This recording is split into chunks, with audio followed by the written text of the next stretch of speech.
लामा पिचकारी देवरा हमके देखावे। छोड़िया गाड़ी उता डाला लस पिछाड़ी, छोड़िया गाड़ी उता डाला लस पिछाड़ी। लामा पिचकारी देवरा हमके देखावे। लामा पिचकारी देवरा हमके देखावे।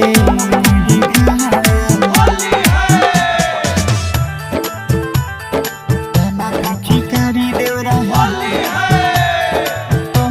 देखावे। माँ तारा रिकॉर्डिंग स्टूडियो।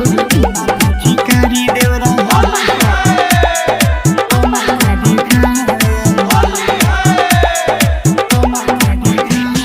धीरे से छुअला सगाल हो, सिहरे लागल समान हो। आजा में हमके धके हो, रंगे लागल दुकान हो। धीरे से छुअला सगाल हो, सिहरे लागल समान हो। आजा में हमके धके हो, रंगे लागल दुकान हो। चुलिया के अंगूरी से हमके बतावे। लामा पिचकारी देवरा हमके देखावे। छोड़िया गाड़ी उता डाला लस पिछाड़ी, छोड़िया गाड़ी उता डाला लस पिछाड़ी। लामा पिचकारी देवरा हमके देखावे।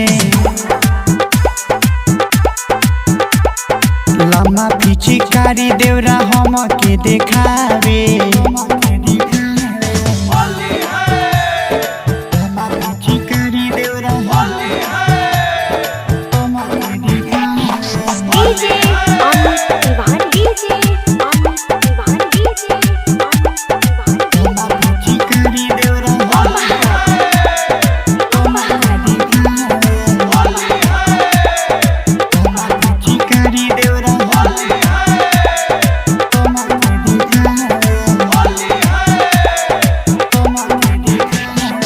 होली में रंगलस बदानवा हो, धीरज अनुप के संगवा हो।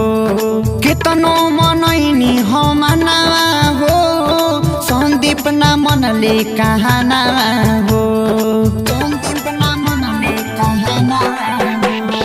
होली में रंगलस बदानवा हो, धीरज अनुप के संगवा हो।